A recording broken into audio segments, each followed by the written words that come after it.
Hey everybody, I wanted to share with you just a few thoughts I've been having here lately about the generation that's arising in the earth right now.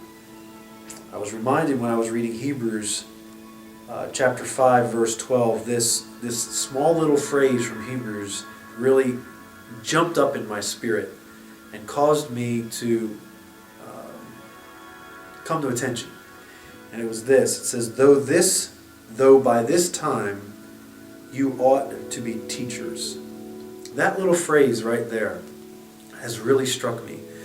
The writer of Hebrews is right in the middle of explaining a deep truth of Jesus in the midst of the character of Melchizedek from Genesis. And he's showing how Melchizedek was a type or a shadow of who Jesus is to us today. And in the midst of him explaining that, he stops.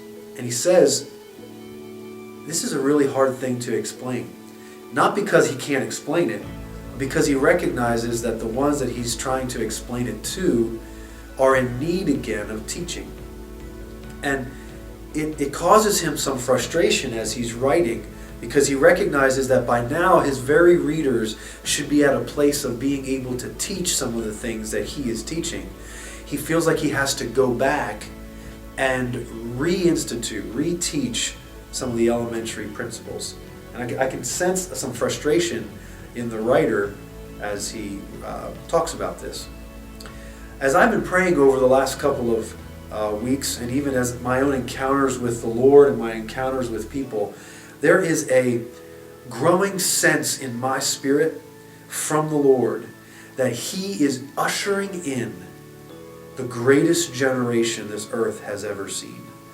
I know that for those of you that are veterans and seniors in age right now, I'm sure you're aware that the generation that won World War II and came back and built America is often called the greatest generation. And I ask that you not take any dishonor by what I've just said about the greatest generation being in the earth now. But the Lord, I feel like there's a mandate from heaven, an urgency of the Spirit for us to prepare this generation that's in the earth right now.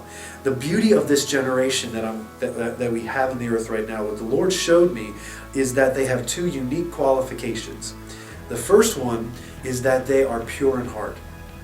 And there is a purity about them. There is an innocence, yet a genuineness, an authenticity about them, that their heart is pure, it's teachable, and it desires to be led and guided into the things of the Lord.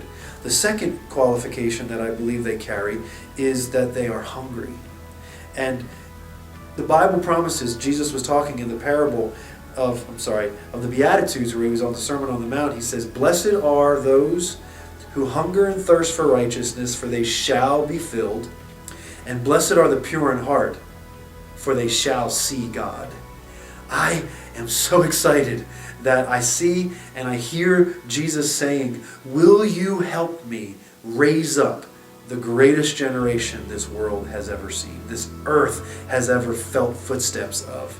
I'm reminded of Romans 8, where it says that the earth is groaning, waiting for the sons of God to manifest themselves. I believe it's very possible that we are currently a part of the greatest generation this earth has ever seen. And I make this video today to beseech you and to compel you to consider what your role is in raising up this generation. This verse from Hebrews 5, the reason why it kind of jumped up in my spirit is because there are so many of us that are maybe even be watching this video that are thinking to themselves that, what part do I have to play? Am I ready? Am I prepared? And I want to share with you that I believe you are ready. I believe that there's this sense in you that you might need more training or more teaching or more prayer or more counsel. And I feel like, though I don't think we'll ever stop needing counsel and teaching and training, I feel like the Lord is saying to us all, me included, is that it's time for you to teach now. You have been taught. You have received so much ministry. You've received so much counsel. You've received so much impartation in prayer and leadership. And now it's time for you to turn around and be that which you received and those you received from. Now you are to be that for this next generation. This generation that's arising in the earth. And the privilege we have is that I believe we have the opportunity to steward these pure-hearted, hungry people to do incredible things in the earth, the great exploits that the Bible talks about. Because they're just innocent enough, they're just imaginative enough, creative enough, hungry enough to believe what God says, to believe that they can do greater works than Jesus did. What does that look like for us? You know, if you've ever had anything on your heart to write or to teach or to impart to somebody else, this is your time to do it. The people are in your lives now. Some of them might be older than you, your same age, or even younger, but they're there for you to give freely of yourself to them. I encourage you, I compel you to recognize the value, the treasure, the deposit that's on the inside of you. I've been often asked by newlyweds or couples that haven't had children yet, when do you know you're ready to have a baby? And I don't know if you ever know when you're ready. It's the fact that the baby comes and suddenly this life is in your hands. This life has been given to you, and now everything that you need to properly parent this child kind of rises up from the inside of you, and you recognize that you are ready, you are prepared, and that the genes, the DNA, the preparedness is in you, and as that baby is in your arms and you're holding it and you recognize that, well, I might not have thought I was ready, but I need to be ready, and those things come up, and now the privilege that you have causes the preparedness to reveal and to be revealed. I think that's what we have now. There is a generation arising. They're here. They're among you. You hear them. I believe you might not be aware of them, but they're in your midst right now. They're in your life. They come to your house. They're at your place of work or business. They're in your school. Teachers, administrators, other students, they're around you now. It's your friends. It's your peers.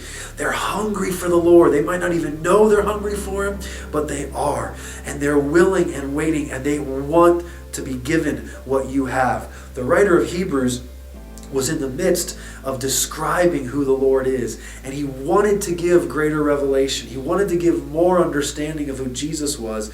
But he felt like he had to stop because he said those that he was writing to needed to be taught again some of the elementary things so that he could reveal more of the deeper things of Jesus. I think we need to master the things that have been placed on the inside of us. I think we need to recognize that there is incredible wealth already laid in us from the Lord, from leaders and pastors and mentors that have been in our lives for years. It's in there. And this generation is engaging us. And that engagement calls out all that's been deposited on the inside of us.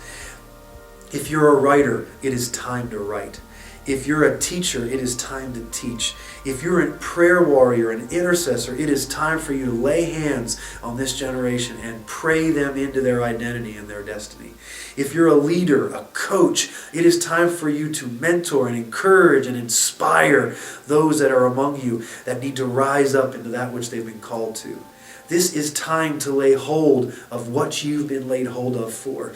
It is no longer a time to sit back and wait for more training and wait for more teaching, wait for more counsel. It is time for you to arise. There is a generation awaiting your impact. There's a generation awaiting your input, a generation awaiting the gift, the identity of who you are to be imparted freely. It is not a time to wonder if the counsel and the advice you have is good. It is time to share it and believe that the teachable hearts and the Spirit of God in them will take that which you give them, and it will grow on the inside of them, and it will infect the earth through them. This is our time. I believe that we have the opportunity to see the greatest awakening, the greatest revival, the greatest shaking the earth has ever witnessed. This is the moment that we will see the glory of the Lord cover the earth as the waters cover the sea. Will you join me? I'm feeling it. I feel inspired by the Lord. I feel passionate. I feel invigorated by the Lord that this is our time to rise. This is our time to shine and show forth the praises of Him who's called us out of darkness into His marvelous light. There are children. There are people that are immature waiting for someone to mature them. This is your time. The Hebrews writer then writes, he says, let us leave behind the elementary teachings because now they're our foundation, and let us press on to maturity.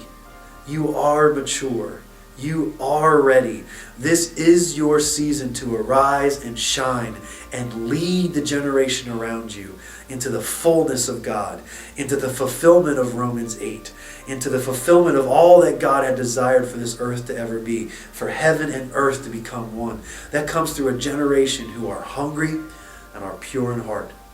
I love you, and I believe in you. I believe in us. I believe the Lord is in us, and He is awakening us to this privilege of stewarding the greatest generation that the earth has ever seen.